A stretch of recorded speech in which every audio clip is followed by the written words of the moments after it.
140페이지에 제3자를 위한 계약은 매년 한 문제가 나와. 그리고 이거 이해해버리면 엄청 쉬워.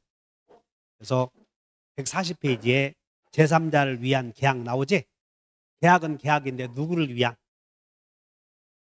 그러면 계약은 계약 체결한 사람이 있겠지. 계약은 아무나 체결해. 계약 체결은 당사자가 있겠어. 그럼 이때 제3자는 계약을 체결했겠어? 계약을 체결한 자가 아니겠어? 이런 생각을 해줘야 돼. 제3자를 위한 계약은 계약의 당사자가 아니구나, 이렇게. 그러면 계약의 당사자가 아닌 사람은 계약의 효력에 영향을 줄 수 없겠지. 이런 생각을 이제 공부 좀 했으니까 해보자는 거야. 그래서 여기 보면 제3자를 위한 계약 이렇게 돼 있어. 갑이, 우리는 매매만 배워. 갑과 을이 매매 계약을 하면서 토지는 언제 준다, 대금은 언제 준다 이렇게 했을 거 아니야. 근데 매도인이 매수인에게 이렇게 얘기해. 내가 토지를 약속 날짜에 둘 테니 매매 대금 1억은 그때 약속 날짜에 나에게 주지 말고 우리 친구에게 주어라 할 수도 있어, 없어? 그래, 이것을 우리는 아까 조금 전에는 채무자, 채권자 배웠는데 그 후발불능에서 쓰는 용어이고, 갑이 을에게 이렇게 먼저 부탁을 하잖아. 우리는 지금 여기 매매는 매도인과 매수인을 공부하는 게 아니야. 여기서는 제3자를 위한 계약, 임대인도 될 수 있고 교환도 될 수 있고 많지. 그래서 여기서 매도인이 이렇게 부탁을 해. 내가 약속 날짜에 토지를 줄 테니 네가 매매 대금을 나에게 주지 말고 친구에게 주어라 라고 요청하지. 그래서 갑을 요약자라고 해. 요청했어. 그리고 을이 승낙을 했어, 안 했어? 낙약자. 근데 법전에서는 이 법 조문에서는 채권자라고 불러. 채권자, 이렇게. 채무자에게 이런 말이 나온다고.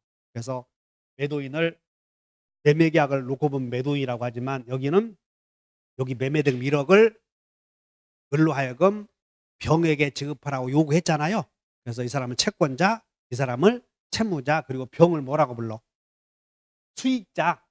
병을 수익자 또는 제3자라고 불러. 그러니까 이렇게 알지. 자, 이거 봐. 채권자, 채무자, 제3자, 요낙수. 요약자, 낙약자로 할 때는 수익자라고 붙이고, 채권자, 채무자 이렇게 할 때는 제3자라고 불러, 용어가. 그럼 이때 갑과 병 사이에 법률 관계가 있을 텐데 그 법률 관계를 여러분들 140페이지 한번 보자. 자, 제3자를 위한 계약의 성립 요건은, 아니 140페이지 봐. 얼른. 딴 데 보지 말고 이런 거 볼 거 없어. 140페이지에 제3자를 위해 항상 우리는 자, 여기 성립, 효력, 소멸. 민법은 밥만 먹으면 성립, 효력, 소멸만 배우잖아요.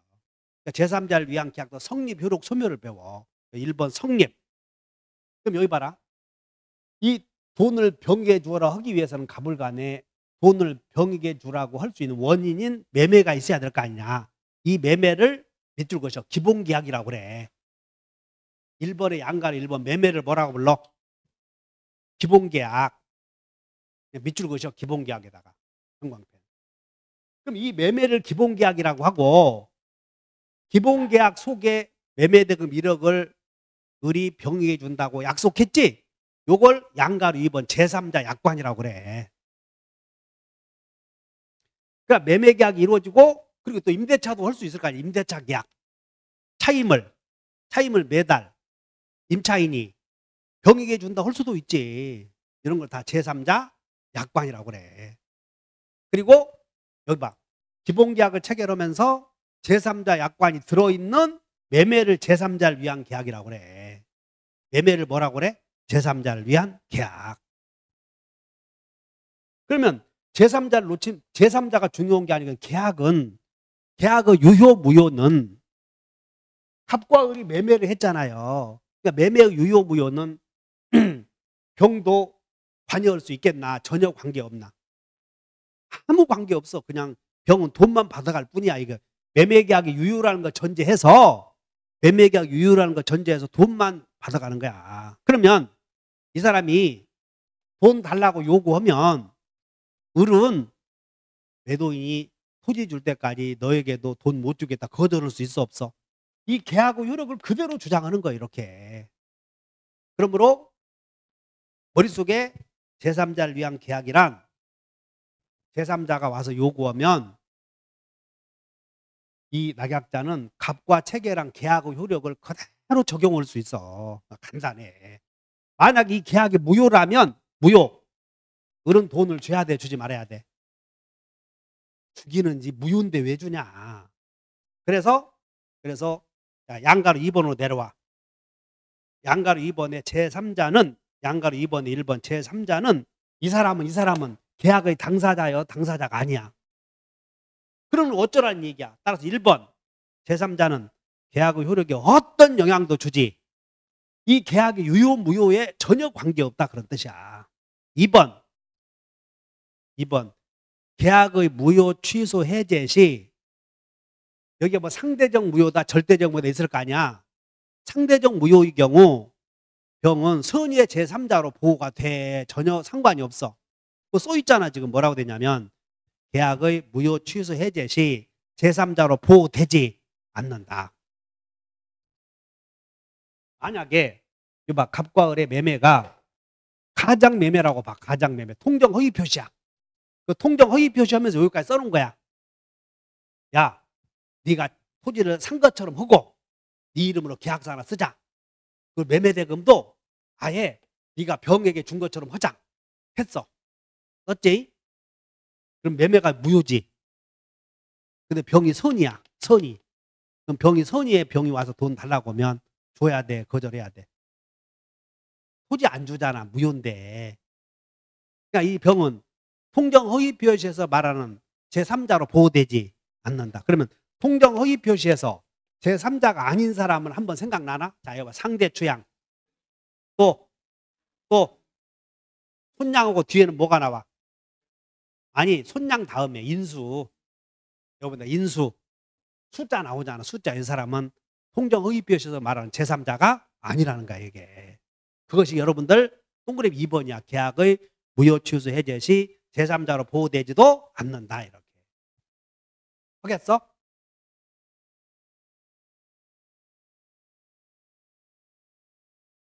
그러면 이 병은 이제 병을 중심, 이 병은 절대 여기에 영향을 안 주고 그리고 여기를 무슨 여러분들은 대가 관계 어쩌고 이 얘기 하는데 시험에서는 대가 관계라고 하고 보상 관계라고 수익 관계라고 이 얘기 하는데 그냥 갑과 병 사이의 관계는 을이 병에게 돈을 줄 것인가 말 것인가에 여기와 여기는 무슨 관계인지는 몰라 나는. 여기 관계가는 을이 병에게 돈을 줄 것인가 말 것인가 영향을 줘 안 줘? 여기 갖고 따지라니까. 여기 갖고. 갑과 을의 매매 계약만 갖고 따져야지. 갑과 병 사이의 관계를 끌어들이면 어떡하냐. 갑과 병 사이의 관계가 무슨 관계인지 어떡하냐. 외형 관계인지 내형 관계인지 어떡하라. 자 보자. 갑이 을에게 야 매매 대금을 병에게 주하이? 그랬더니 을이 병이 누구예요? 그랬더니 아이 자식아 너 작은 형수요. 첩이요 첩. 갑과 병 사이의 관계가 첩관계라고. 그럼 첩관계라면 줘야 돼? 가서 패야 돼? 패기를 왜 패냐고. 안 된다니까 저렇게. 하여튼 여자들은 맨 여자들 편만 들어 아주 그냥 세상 얘기. 여기 여기 관계는 저 우리 법률 관계 배우니까 을이 병에게 돈을 줄 것인가 말 것인가는 여기만 갖고 따져야지 여기 갖고는 따지면 안 된다는 거야 이게. 그래서 시험이 갑과 을 사이의 법률 관계가 갑은 이렇게 을과 병 사이의 관계인지를 잘 봐줘야 돼 시험 문제가 나오면. 그래서 이 기본 계약이 수익자가 누군지를 따져서 병이 주로 수익자로 나와. 그리고 을이 매도인도 될 수도 있어. 을이. 그럼 을병 간의 관계 이렇게 나와버리잖아. 그럼 을병 간의 관계는 갑이 병에게 돈을 줄 것인가 말 것인가 영향을 주지 않는다 이렇게. 그러니까 여기 바꿔서 내니까 맨날 갑을 관계는 을이 병에게 돈을 줄 것인가 말 것인가는 갑병 관계는 전혀 관계없다 이렇게 외워놨다가 또 덜컥 걸려들 수 있으니까 여기 바꿔놓으면 자 여기 바꿔놨어. 을, 갑. 갑이 병에게 돈을 줄 것인가 말 것인가에 관하여 을병 간의 관계는 영향을 주지 않는다. 그냥 외울 수 없어. 이런 거가 엄청 쉬운 거니까. 가서 올라가서 땅에서 담배 피면서 그림을 한번 그려봐. 이렇게 땅에다가 가불병 그려놓고. 그 다음에 이제 2번으로 내려와서 양가로 2번에 제3자는, 자, 여봐. 제3자는 낙약자에게. 그럼 돈을 주기로 했으니까 제3자는 이렇게 돈만 받아갈 수 있는 권리만 생기겠지. 낙약자에게, 자, 여봐. 권리만 있고 의무는 없다. 그러니까 이 사람은 돈만 받을 수 있는 권리만 있잖아, 이건. 갑과 을이 매매 계약에서 돈만 이렇게 줄 수 있으니까. 그러니까 이 병은 무슨 반대 의무가 있어, 없어? 돈 주기로 한 거 받아가면 되니까 권리만 있지. 그런데 여러분들은 여기서 중요한 게 이 병이 을에게 돈을 받아가려거든. 돈 받아가겠다라고 하는 수익의 의사표시 전 동그라미, 후 동그라미 저 밑에다가.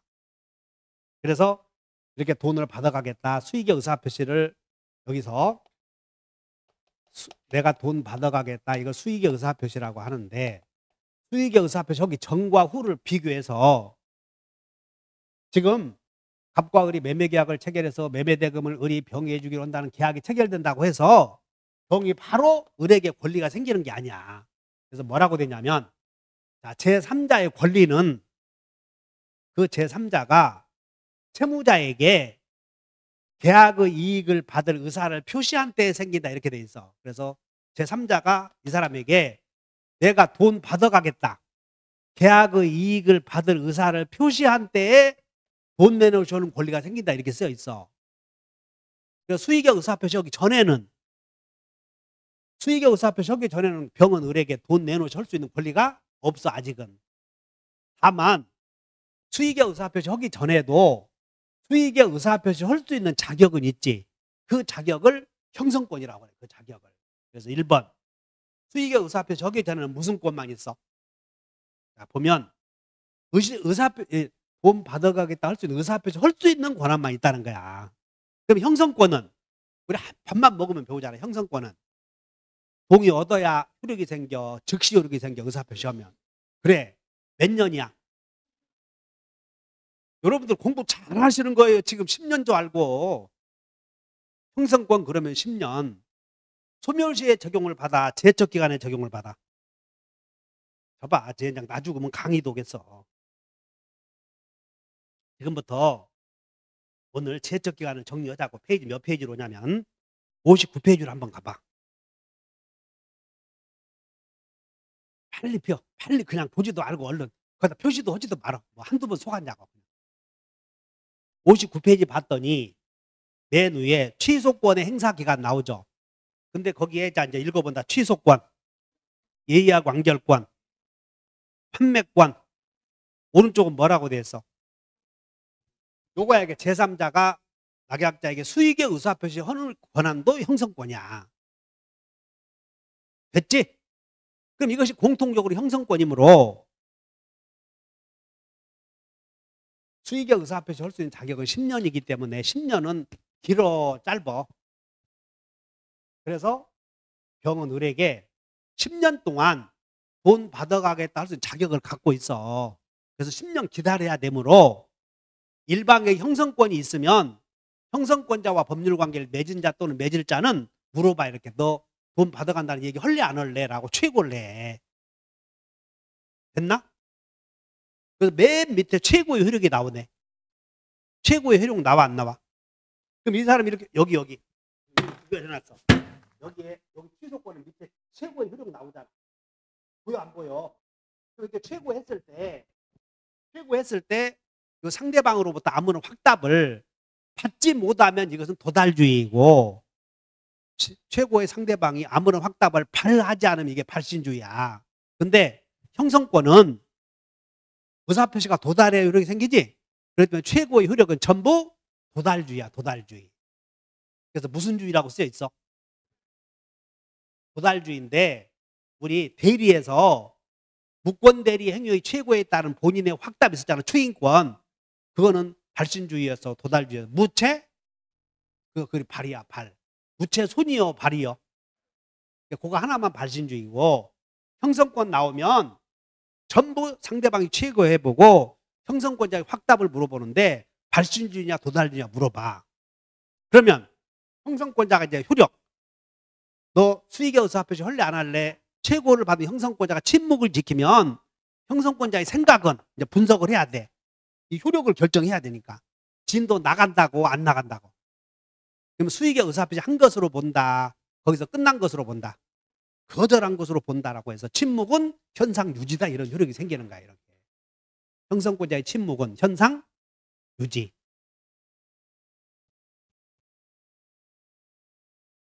자, 그래서 이런 내용을 쭉 한번 살펴보시고 그러면 이제 두 번째 다시 되돌아가서 수익의 의사표시를 했대. 그럼 수익의 의사표시를 했어. 그럼 수익의 의사표시 하고 나면 이때 이제 어떤 권리가 생기냐면 돈 받아가겠다 할 수 있는 권리가 생겨. 그래서 에어본다 급부청구권. 그래서 140페이지에 형성권 한번 읽어보자. 위로 가서. 형성권 1번 요약자와 낙약자. 여기 잘 봐. 이 병이 수익의 의사표시 하기 전에는 요 낙은 이 계약의 내용 있잖아요. 돈 1억을 병에 주기로 한다는 계약의 내용을 없앨 수도 있어 없어? 합의로 해지할 수 있어. 요 부분을.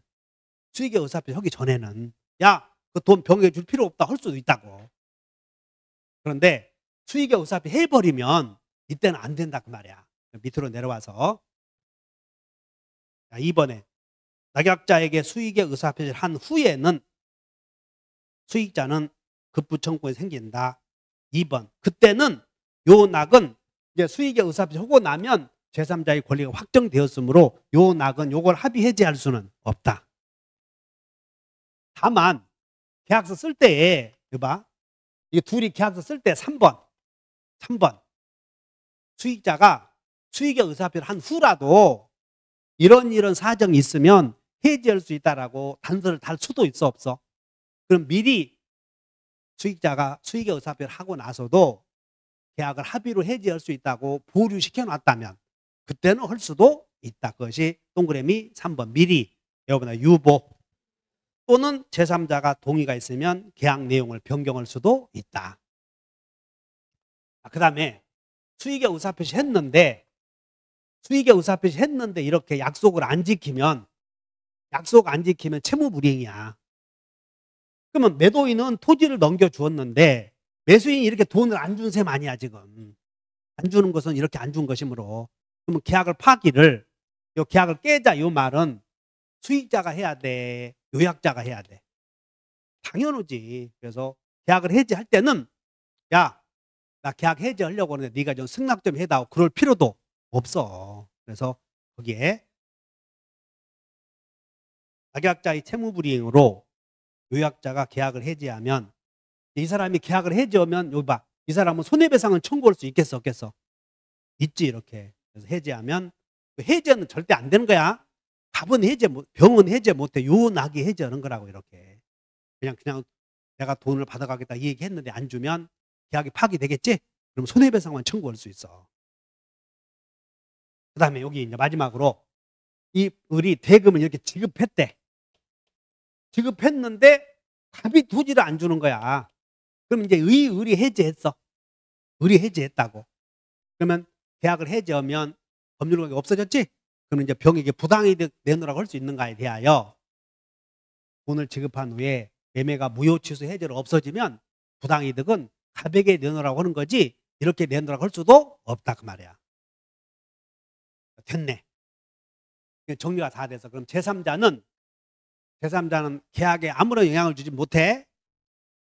그러면 이 갑을 간의 매매 계약을 통해서 제3자를 위한 계약이 성립이 되면 병은 수익의 의사표시 하기 전에도 어떤 권리는 있어 없어? 형성권 있다고. 형성권. 수익의 의사표시 하고 나서는 돈 주시 할 수 있는 권리 있나? 그게 급부청구권. 그 다음에 수익의 의사표시 하고 났는데 낙약자가 약속을 안 지켜서 계약이 파괴되면 손해배상 청구할 수 있나? 있어. 그 다음에 부당이득 반환 의무 있어 없어요? 이제 그것만 외우는 거야. 없지. 자, 여봐. 여기는 이걸 중심으로 해. 다시 한번 제3자는 형청손만 있고 의무 없다. 이게 한 줄로 간단히 끝내는 거라고 이렇게. 제3자는 낙약자에게 형청손만 있고 그 형청손 써 있잖아 위에 동그라미. 1번에다가 형 동그라미 쳐. 급부청구권에 청 동그라미 그리고 손 동그라미 그리고 의무 없다 밑줄 그으면 깨끗하게 해결이 되는 거예요. 여기서 한 문제 틀려버리면 절대 65점 못 넘어. 이걸 틀려버리면. 그냥 한 문제 반드시 나오고, 여러분 이거는 그냥 정신만 차리면 되는데 법률 관계만 이해하면 되고 판례도 없어. 근데 다 틀려버려. 다 틀려버린다. 유효 취소 막 해제 돌려보고 막 하면 다 틀리니까 절대 주의하시면 돼요. 자, 제3자는 자 여기보다 권리만 있고 의무는 있어 없어? 그 권리가 몇 개 있어? 3개. 형청손. 형청손. 그리고 부당이득 반환 의무는 없다. 이렇게 다 써놨잖아. 그리고 제3자는 계약의 당사자가 아니고 무효 취소 해제 시에 보호되는 제3자도 아니다. 제3자도 아니야. 선의의 제3자도 아니다. 이게 이렇게 정리했으니까는 여러분 책에 있는 거 그대로 베껴놓은 거야. 그대로. 그 다음에 문제 한번 풀어볼까? 갑은 자신의 토지를 을에게 매도하면서 대금 채권을 병에게 귀속시키기로 하고 대금 지급과 동시에 소유권 이전을 해주기로 했다. 근데 그 후에 병은 을에게 여기를 제3자를 위한 계약 나오면 이제 공부를 하다 보면 벌써 감이 와. 아, 이건 제3자를 위한 계약이구나. 그러면 거기는 수익의 의사표시를 하였다. 요걸 잘 보는 거야. 그래서 갑과 을이 매매하면서 이렇게 병이 그림을 그려놓고 돈 이렇게 주기로 한 거지. 근데 수익의 의사표시 했대 이렇게. 1번. 갑과 을은 계약의 내용을 합의 해지할 수. 수익의 의사표시 했으면 안 된다고 목 터지게 하니까는 저렇게. 틀렸잖아 1번은. 을이 대금을 안 주면 병이 계약을 해제해? 갑이 을의 채무불이행으로 갑이 계약을 해제했을 때 병은 을에게 손배청. 정답이네. 형청손만 있다. 정답. 그러니까 이걸 틀려버리면 제3자를 위한 계약은 이해해놓고 풀어놔야지 못 외워. 그래서 법률관계 기본적으로 해놓고 자 여봐 형청손만 있고 의무는 없다. 갑이 등기를 해주지 않고 있는 동안 등기를 안 해주면 을은 병에게 돈 못 주겠다 할 수 있어야지 계약의 효력 쌍무계약이니까. 을이 갑의 채무불이행 계약을 해제했다. 그래서 을이 이미 병에게 돈을 주었다면 내놓으시 할 수. 누구에게 내놓으라고 그랬어? 됐지? 요걸 중심으로 공부하는 거야. 자, 여봐. 형청손만 있고 의무는 없다. 어떤 영향도 주지? 이렇게 쉬운 게 없어, 이거. 이걸 놓쳐버리면 안 돼. 박수 한번 쳐.